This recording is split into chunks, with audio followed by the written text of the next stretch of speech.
Welcome again to my YouTube channel, A Better Covenant. It's really, really great to be with you again and to share with you insights on this subject of genocide, quote unquote. I'm still using that word in quotes, genocide in Nigeria. We're really going to delve into that word and start to see what does the Bible really have to say and what should be our response as Christians. So before I go into the details of this subject, I want to remind you again to subscribe. If you've not already subscribed, please go ahead and like the video and share with friends and relatives. And talking about subscription, I have it in my spirit to look at you as one of my subscribers as a partner. So I pray for you as a partner. I welcome you in as a partner. And together, we're going to walk this path that will help you to reach your God-given destiny, and in helping you to reach your God-given destiny, I will also reach my God-given destiny. So let's walk this path together. Subscribe, invite friends and relatives to also subscribe. Share, and like. Thank you so much, and God bless you for doing that. Now, we're talking about genocide and in Nigeria, and the spotlight which President Trump placed on Nigeria by tweeting about it and talking about it and asking the Nigerian government to act fast and do something is a good thing. It's not a bad thing. It's to help us to recognize that God is placing Nigeria on the spotlight in the world at this moment. Why? Because it's an opportunity. It's an opportunity. It simply means Nigeria occupies a crucial space in God's plan in these last days. And so let's not look at it as something bad. Let's not dismiss it. But let's look at it as a divine opportunity, a season, a time in which we can, if we do the right things, if we flow with God's plan, things can move in the right direction. But if we do the wrong things, things can rapidly go in the wrong direction. So let's look at this as a crucial moment in the history of Nigeria. And we're talking about genocide. We look at this from an end time perspective by looking at Matthew 24:7-8. Jesus said, nation will rise against nation. And we've looked at that word nation. The Greek word used there for nation is ethnos. That word means ethnic group. And an ethnic group is defined as a community united by common government and territory and possibly language. So before the British came into Africa, or the colonial powers came into Africa, what did we have in Africa? We had ethnic groups. You had the Ibibios in their place, you had the Fulanis, you had the Hausas, you had the Gwaris, you had the Nupes, the Nupe people, and you had the Yorubas, and you had the Urobos and the Shekiri. It's ethnic groups. That's what you had. And so Jesus said, ethnic group will rise up against ethnic group, and kingdom against kingdom. You see, that's what Jesus said. He said, nation will rise against nation, and we've talked about it. That word nation means ethnic group. So let's read it as ethnic group. Ethnic group will rise against ethnic group. Kingdom will rise against kingdom. And there will be famines, pestilences, earthquakes in various places. All these are the beginning of sorrows. Now, this Greek word sorrows there is birth pang. It's like what he's telling you is likening the situation to a woman going into labor. You see, so when a woman begins to have these, it's like a woman starting to have labor. And of course, like I said in my last broadcast, I work all the time in the labor ward. I mean, that's what I do as a medical doctor. And we call that in labor latent phase of labor. When a woman is just beginning to get into labor, we say she's in latent phase of labor. Now, when she gets into active phase of labor, it's the same event, but they become more frequent, stronger, and on a bigger scale. And when they get into that active phase, it becomes irreversible. At that point in time, when she's in labor, everything is going to end up positively and she delivers a baby, or you're going to have total disaster. So we try to manage that phase. We attend to them, we monitor it, and we make sure everything is going according to plan. And if we have to intervene, we intervene promptly to turn the situation in the right direction. But when the woman gets into that active phase, everything is irreversibly headed in the direction of childbirth. You can't stop it. And so that's what Jesus is teaching here. He says, what he's teaching you here, when these things start happening, it's like a woman in the latent phase of labor. These things are going to keep going, are going to keep happening on a bigger scale, more frequent scale, and more intense scale as time goes on. And it's going to get to a phase where it's as if we come to where everything becomes completely irreversible. And that's when Jesus is going to step in and say, no, otherwise humanity is going to go ahead and wipe out themselves from the surface of this earth. So Jesus is going to intervene at some point to stop us human beings from destroying ourselves and destroying the planet. It's going to happen. And it's going to begin with the rapture. And after the rapture, there will be 7 years of tribulation, where all these things are going to become even more intense. And after that, Jesus is going to step in his visible appearance in Jerusalem and set up his earthly kingdom, and the world is going to move into another phase called the millennium. So that's what is happening. That's what is playing itself out in Nigeria. And if you look at the history of Nigeria, you will see how these things started. They started on a low level, but as times have been going on, what's happening to these events? They are becoming more intense. They are becoming more frequent. They are taking on a dimension that is even more widespread. Before, we used to have these riots and all these killings in the core northern part of Nigeria. But what's happening as time has been going on, they've been coming more and more and more and more and moving down to the south. We never used to have this problem in southern Nigeria. We never used to have this problem in the middle belt of Nigeria. It was mainly in the core north. And then you move to, of course, I'm going to come back to that when we talk about what are we really dealing with when we talk about genocide. What is really going on? We're going to talk about that.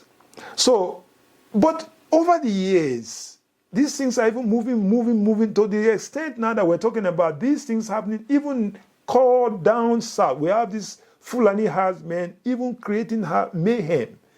South, down south in Nigeria. Of course, the middle belt now is as if it's the theater of the warfare that's going on right now. The middle belt, it never used to happen in the middle belt before. But it's as if right now the middle belt is the theater of these events. Okay, so that's what Jesus is talking about. He says it's going to get worse and going to progress. But that doesn't mean we should sit back, do nothing, and watch our nation ravaged by war. No, that doesn't mean that. He's actually warning you to make sure that these kind of things don't happen in your own territory. Okay, so Jesus is saying, yes, nation will rise against nation, kingdom against kingdom. There will be famines, pestilences, and earthquake in various places. All these things are the beginning of sorrows. In other words, what he's telling you, as time goes on, they're going to get more frequent, they're going to get bigger, and they're going to get stronger. Okay, they are the beginnings of sorrows. Okay, so we've defined that word ethnos, and now let's look at that word nation. Ethnic group will rise against ethnic group. Now, let's look at that more closely. The Greek actually says they will rise over.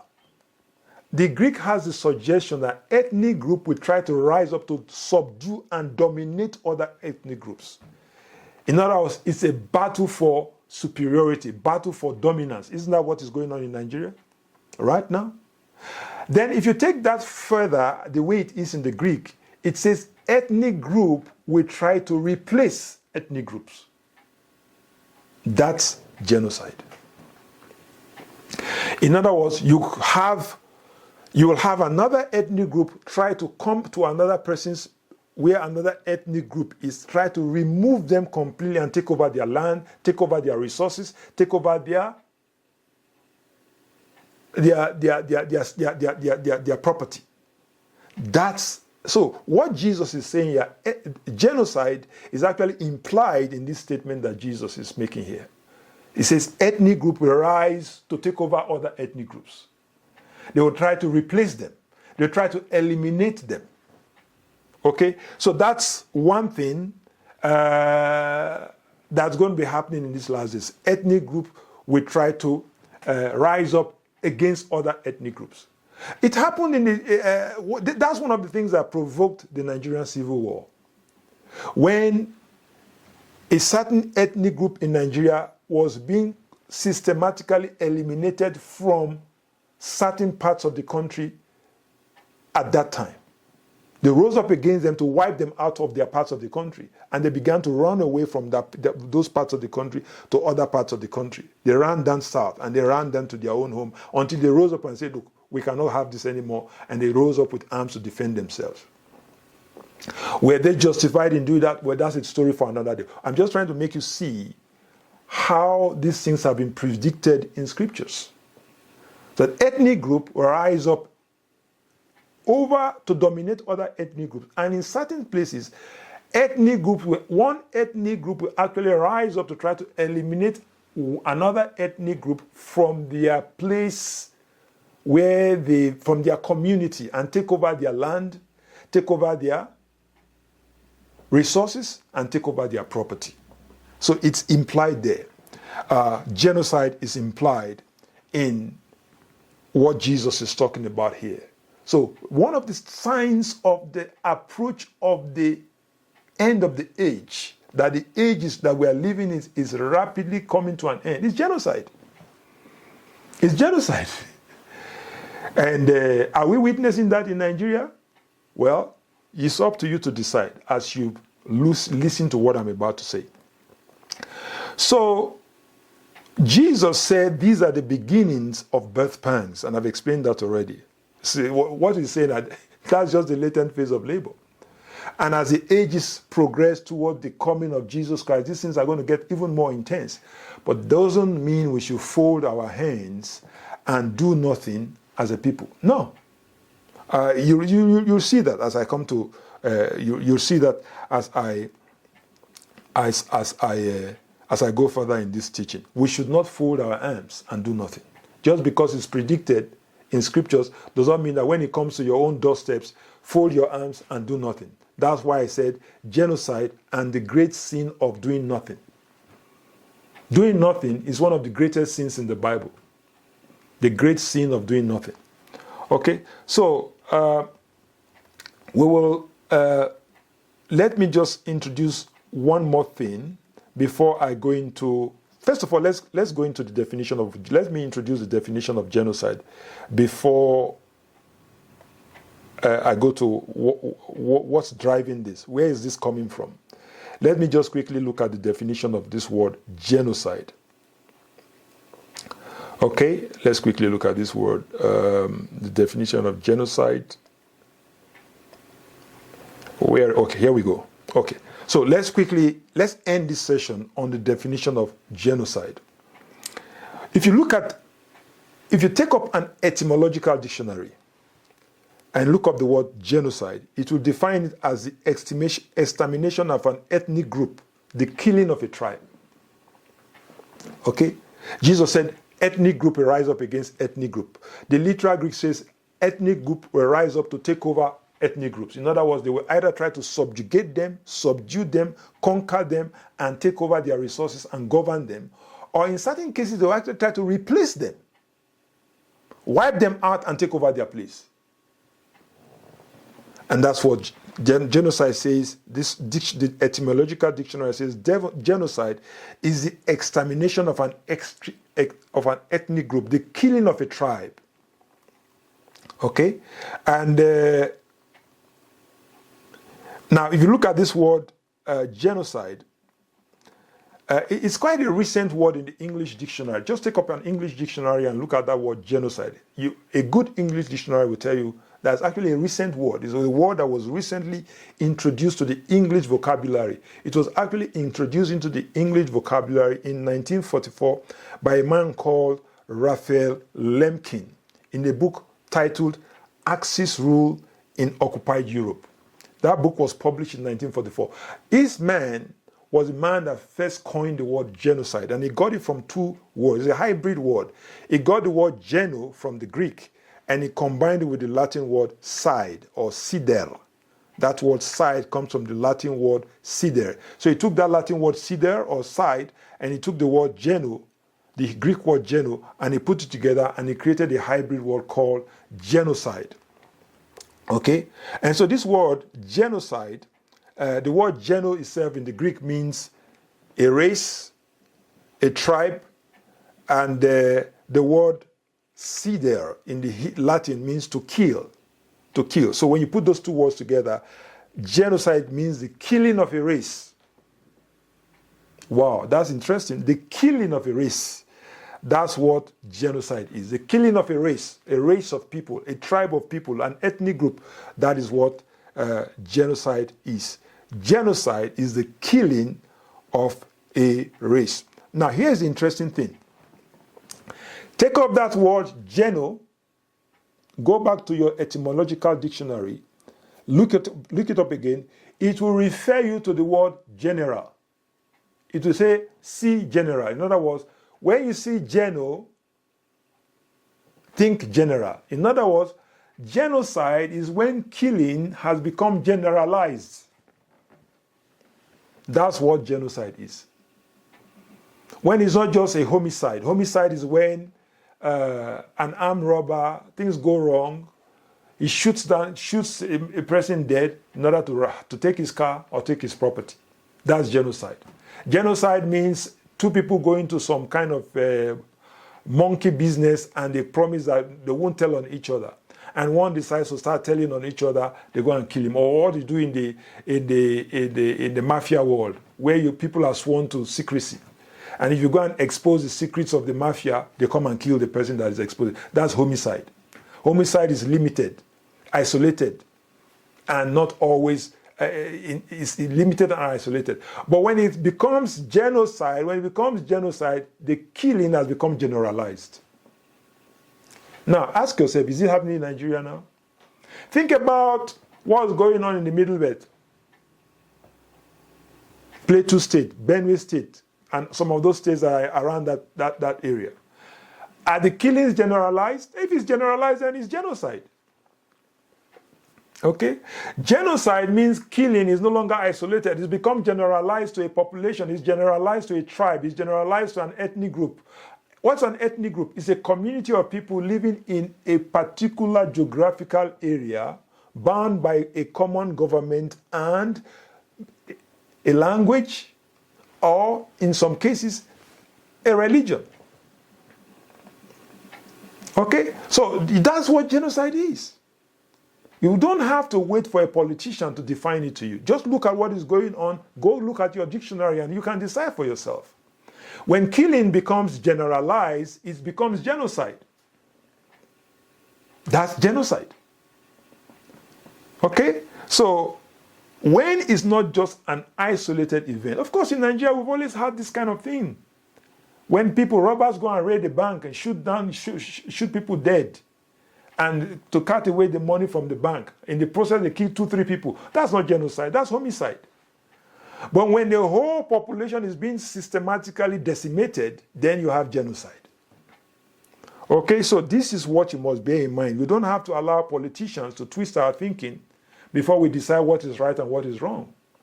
Okay, so genocide, the word geno, you look at it in the etymological dictionary, it refers you to the word general. Okay? So genocide means the killing has become generalized to a particular geographical area and a particular set of people and a particular tribe. Why is it happening is another story. We're going to get to that. Okay? So in other words, genocide is killing which is not isolated in incidents, but is killing that has become generalized and specific to a population and a location. In this case, the population that has been killed will then have certain common attributes. They are specific to a common location. In the case of Nigeria, I say killings that are specific in certain parts of the Middle Belt and in the north also. Of course, it's moving gradually. It used to be in the north. Now it's moving gradually from the north. It's coming now down to the Middle Belt. And from the Middle Belt, it's going to go to the south. If it's not reversed, it's headed there.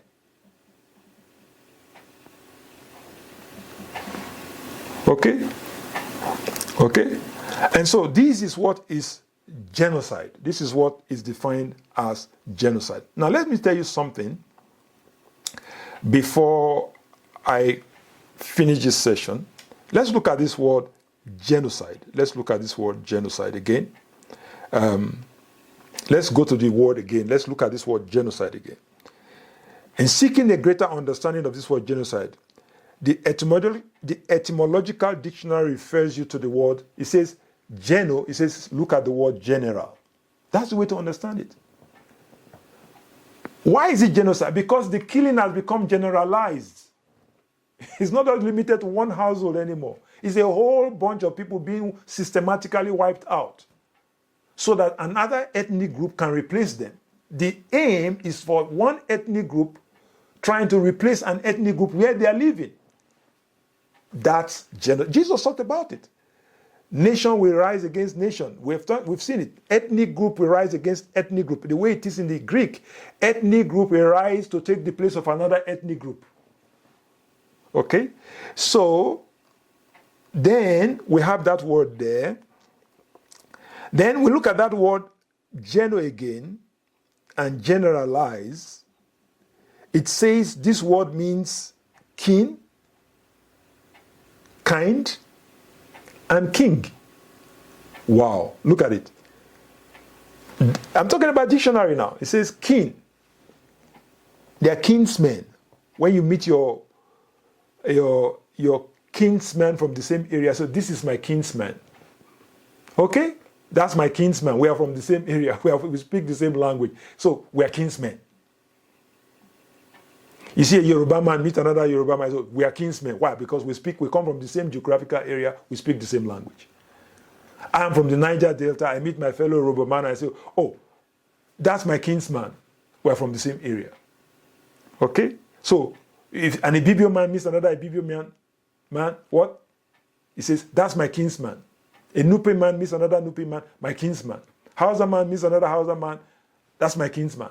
So, it says these words are involved in the word geno. Kin,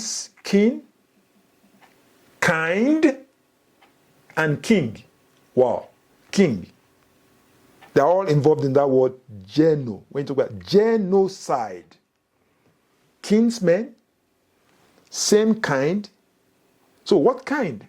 It may be that they have the same language, speak the same kind of language, go to the same kind of, they practice the same kind of religion.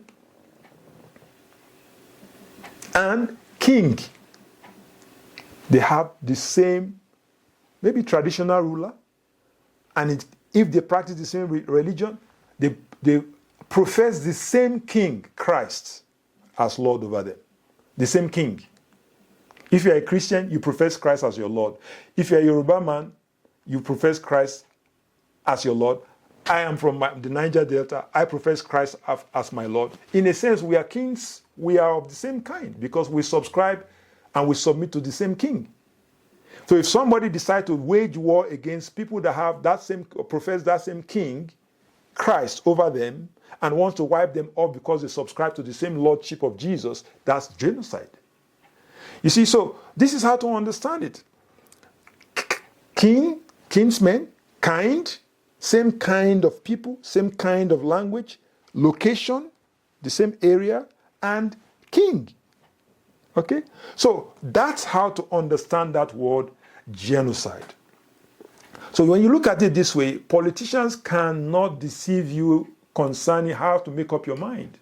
You don't have to allow a politician or some of the corrupt pressmen who have been paid by politicians to twist facts to suit them. They don't have to confuse you. Just look at what's going on. Look at it from the biblical point of view, and from your dictionary. You can make up your mind for yourself. Is genocide going on in Nigeria? You can decide for yourself now. I'm going to end it there. Before I close for today, I want to talk to you about my book, Plan B Nigeria. This book, Christians, Politics, and Civil Government. Biblical keys to guide action and bring about positive change. If you want to bring about positive change in Nigeria, guide you. This is a book that will help you. This is a book that will guide you. This is a book that will direct you. This is a book that will help you. It's available on Amazon.com. I took time out to study, to read, and put this book together. It's going to bless you. So get a hold of it. It's there on Amazon.com. So let's end it there. Remember now, I'm teaching you this and I'm talking to you about these end time events. What's going on in Nigeria from a biblical perspective, so that you as a believer will look at it from a heavenly perspective. So that whatever you do it from a biblical perspective. The first and foremost thing to understand about this is one of the signs of the end times. This is one of the signs of the times in which we live. Unfortunately, it's happening right there before our very eyes in Nigeria.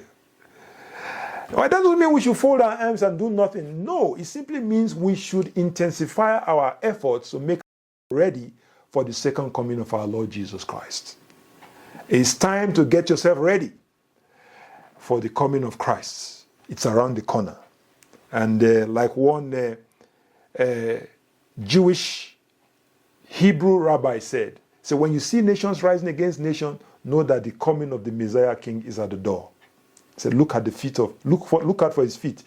Is one foot in and the other foot is about to step into the door and to establish his millennial reign.